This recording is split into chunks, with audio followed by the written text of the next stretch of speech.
नमस्कार मंडळी. स्वामी ज्योतिषमध्ये मी सौ जयश्री रत्नदीप पत्रे स्वामी तुमचं मनपूर्वक स्वागत करते. तर मंडळी, आपण आजच्या व्हिडिओत दीप अमावस्येचे महत्त्व काय, या दिवशी दिव्यांची पूजा कशी करावी, या दिवशी मुलांना का ओवाळले जाते आणि यंदा ही तिथी अमावस्येची कधी आहे, दीप अमावस्येचा मुहूर्त आणि वेळ जाणून घेणार आहोत. त्याआधी चॅनलला सबस्क्राईब करा, बाजूच्या घंटीला ऑल करा, त्यामुळेच मी टाकलेले प्रत्येक व्हिडिओ तुम्हाला पाहता येतील. आषाढ महिन्याचा शेवटचा दिवस म्हणजेच या अमावस्येला आषाढी अमावस्या, दीप अमावस्या किंवा गतारी अमावस्या असे सुद्धा म्हटले जातात. श्रावणाचा पवित्र महिना सुरू होण्याच्या आदल्या दिवशी ही अमावस्या येत असल्याने घरातील दिव्यांची पूजा केली जाते. श्रावण महिन्यात वेगवेगळ्या सणांना वापरल्या जाणाऱ्या दिव्यांचा श्रावण महिना सुरू होण्याआधी दिव्याची पूजा करून श्रावण महिन्याचे यथासांग स्वागत केले जाते. गरुड पुराणानुसार जो व्यक्ती आषाढ अमावस्येचे व्रत करतो तसेच पूजाविधी दानधर्म करतो त्यांना सर्व प्रकारच्या दोषापासून तसेच पापापासून मुक्ती मिळते. तसेच या दिवशी गंगा स्नान करणे, दान करणे फारच महत्त्वाचे मानले जाते. अमावस्येच्या दिवशी भगवान शंकर, माता पार्वती, कार्तिकेय यांची पूजा केली जाते. या दिवशी भगवान शंकराची काही भक्त व्रतही ठेवतात. या दिवशी माशांना पिठाचे गोळे करून खायला देण्याने सुद्धा आपल्या जीवनातील सर्व अडथळे दूर होतात. जर आपलं काम पूर्णत्वाला जात नसेल, कामात अडथळे येत असतील तर या दिवशी नक्कीच माशांना गव्हाच्या पिठाचे गोळे खायला घाला. आषाढ अमावस्येला तुळशीची पूजा केल्याने सर्व पापातून मुक्तता होते आणि या दिवशी पिंपळाच्या झाडाला 108 प्रदक्षिणा घातल्यामुळे आपला भाग्योदय होतो. या दिवशी ओम भगवते वासुदेवाय नमः या मंत्राचा जप करावा. पिंपळाच्या झाडाची प्रदक्षिणा करताना हा मंत्र म्हटल्यामुळे आपल्या जीवनातील बरेच अडथळे दूर होतात. तर मंडळी, असं केल्याने जीवनातील पितृदोष दूर होतो आणि आपले पितृ आपल्यावर प्रसन्न राहतात, त्यांच्या आत्म्याला शांती लाभते. या दिवशी एखादं झाड लावल्याने आपल्या जीवनातील प्रगती वाढू लागते. हे झाड लावल्यामुळे आपल्याला ग्रहदोषापासून मुक्ती मिळते. यंदा आषाढ अमावस्या 11 ऑगस्ट रात्री 1:53 येत आहे, प्रारंभ होणार आहे.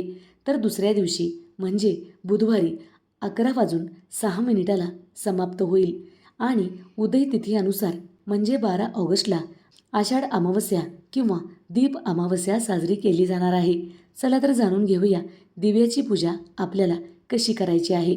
या दिवशी घरामध्ये जेवढे दिवे असतील, अगदी लहानातले लहान आणि मोठ्यातले मोठे दिवे समया या दिवशी स्वच्छ घासून पुसून ठेवायचे आहेत. समया, निरांजन आणि छोट्या मोठ्या आरती आपणास या दिवशी एका पाटावर मांडायच्या आहेत. पाटाभोवती आपल्याला रांगोळी काढायची आहे. त्याबरोबरच तुम्ही फुलांनी सुद्धा सजावट करू शकता. सर्व दिव्यामध्ये आपल्याला तेल घालायचं आहे, वात लावून घ्यायचे आहे आणि हे दिवे प्रज्वलित करायचं आहे. आता काही ठिकाणी मातीचे दिवे सुद्धा बनवून त्यांची पूजा केली जातात. या दिवशी कणकेचे दिवे बनवण्याचे खूप महत्त्व आहे.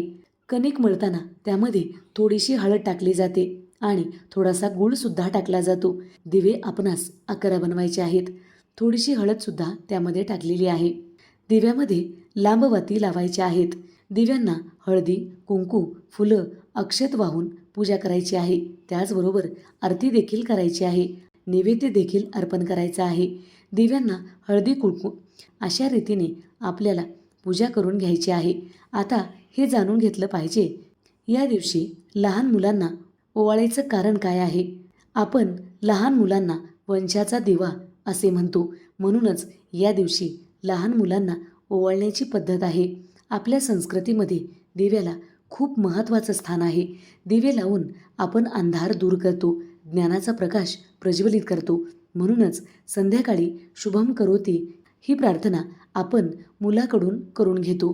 म्हणूनच या दिवशी लहान मुलांना ओवाळलं जातं. दिव्यांची मनोभावे पूजाही केली जाते.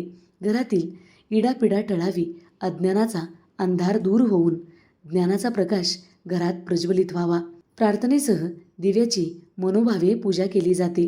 चला तर जाणून घेऊया दीप अमावस्येची कथा काय आहे. यमुनेच्या तीरावर जेव्हा गाई गुरांचा मृत्यू होऊ लागला तेव्हा यमुनेत लपलेल्या कालिया नागाला अद्दल घडवण्यासाठी कृष्णाने त्याला हरवून त्याच्यावर स्वार होत सर्व गोकुळवासियांना भयमुक्त केले. त्यावेळी यशोदेसह सर्व सुवासीन गोपाळ कृष्णाची दिव्यांनी आरती केली. असेच तेज, धैर्य, शौर्य आमच्याही मुलांना मिळू दे अशी प्रार्थना केली जाते. तेव्हापासून ही प्रथा सुरू झाली आहे. हा प्रसंग आषाढ अमावस्येला घडल्याने त्या दिवशी दिव्यांनी सर्व गोकुळवासियांनी दिव्याची आरास केली होती. म्हणून या दिवशी दिवे प्रज्वलित केले जातात. तर अशा प्रकारे आपण आजच्या व्हिडिओमध्ये जाणून घेतलं आहे की आपल्या मुलांना या दिवशी का ओवाळायचं असतं आणि दिव्याची पूजा का करायची असते. जर व्हिडिओ आवडलेला असेल तर नक्की लाईक करा, शेअर करा, सबस्क्राईब करा, बाजूच्या घंटीला ऑल करा. त्यामुळेच मी टाकलेले प्रत्येक व्हिडिओ तुम्हाला पाहता येतील. धन्यवाद. हर हर महादेव.